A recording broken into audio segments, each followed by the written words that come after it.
This is the installation tutorial for the Skillard 280Z front grille. This version has the cutouts for the turn signals. We will have a version without the cutout that will be solid, available very soon. These are available from Skillard.com, available in raw aluminum and powder coated black. First of all, we're going to go over what's in the package, how to set up the brackets, get it ready to put on your car, and then we'll show you how to install it on your car. Okay, this is what we have in our package. Obviously you have the main piece, which is the grille. You have these two brackets. There's a left and a right. Two smaller brackets, left and a right. Over here we have our M5 hardware, stainless steel button heads. We got some flat washers, and then we have M6 hardware, M6 all metal lock nuts.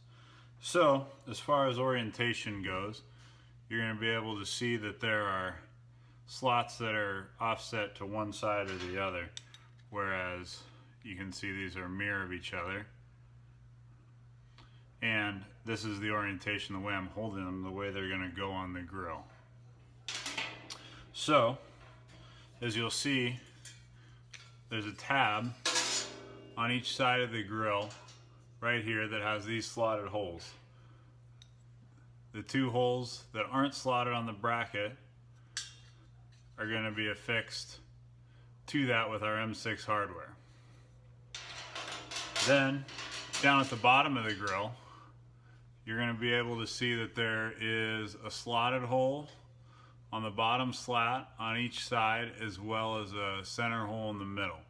So for the most part, that hole in the center won't be used, but if you are fixing this to your Type 1 air dam, this lower slat, depending on the height you have your air dam mounted, can sit right up against it, and then you can actually use these two slotted holes in that center hole to actually just drill through the fiberglass or carbon fiber on your air dam and bolt straight to the bottom, which is not even necessary. You don't have to do that if you don't want to. Just affixing it with these mounting points up here and right here hold just fine. These brackets, however, that go on the bottom, these ones will actually affix to the slotted holes. Those are used when you tie it into the lower grill section. So if you're keeping the stock valance and you want to attach this grill to the two slat lower grill that's pre-existing, those two brackets tie in and allow adjustability, so you can make the bottom slat on this even with the top slat on the two slat smaller grill for a nice seamless integration. So we'll take this bracket, note the orientation that I'm holding it. We're going to take our M6 bolt, slide it through, and come through this way. The reason we're coming through this way instead of through the back side this way is because when you start to mount it to the car, if you actually have this bolt running through, you could run into some interference trying to get it mounted. So I'm just gonna throw these on finger tight. You're not gonna get them on very far because they're the all metal lock nuts. Then do that to the left side, the right side. Then I'm gonna actually snug them down, not tight, but snug the nut down so it still slides up and down. And then I'll be able to put it on the car, adjust it, and then only take a little bit of tightening to lock it in place. So this bracket, it has the open slot. This is the bottom. This is what's going to integrate to what's already existing on the car. And then you'll see the closed slot on this side. This is the orientation that we're going to put it. It's going to go right through here. We're going to take another one of those pieces of M6 hardware, run it through, take our nut, again thread it on by hand. Then I'm going to come back through, snug that down, again leaving it loose enough that I can still move it to align it when I mount it to the car. Do the same thing on the other side. Then we're going to be ready to take it and start installing it on our car. Okay, so we're outside now. We're going to throw this on the parts car because the car I got inside has the Type 1 air dam, and I wanted to show you the installation with the lower 2-slat grill.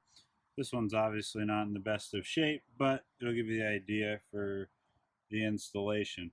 So around your turn signals, you're going to have these 2 holes and then the third up here that are going to tie into the mounts that we have on the grill, as well as if you choose to use those 2 lower brackets, they're actually going to tie in to these 2 brackets here. The center one that attaches there is just going to go on first. You put that in. You can use the hardware that you already had, but we supplied a new M5 stainless steel button head to secure that.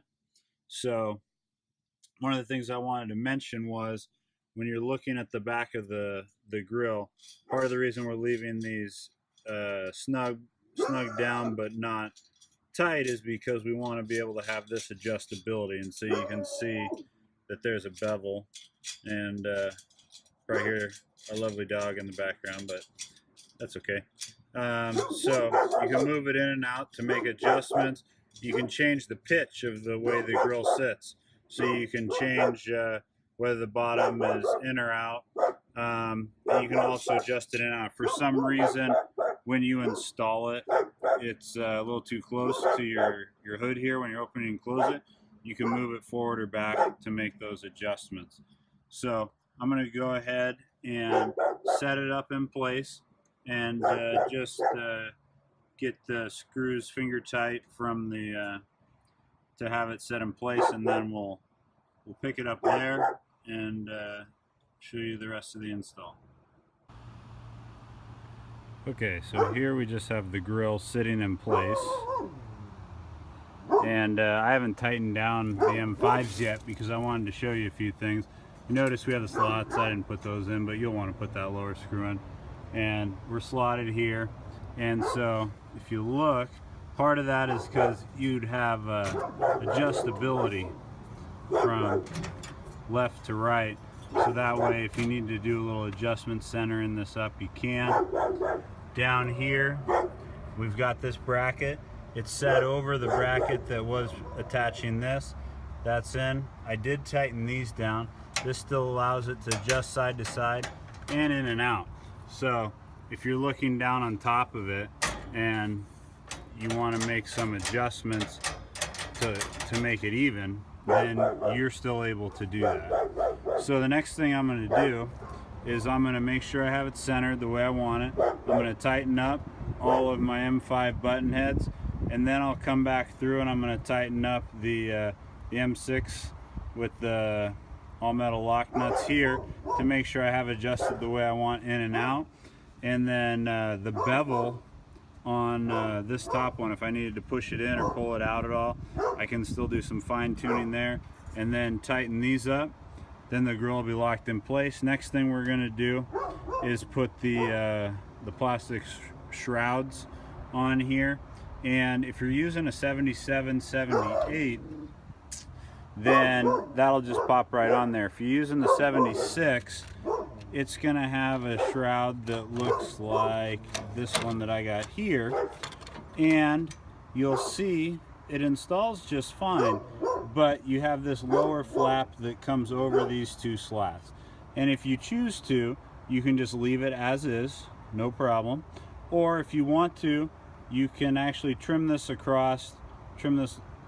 straight across here and install it like that. So it's really up to you. If you have the 76 280Z and you have a plastic turn signal cover that looks like this, if you wanted to, you could trim it across here, or if not, then the back side of this plastic will just rest on top of these slats right here.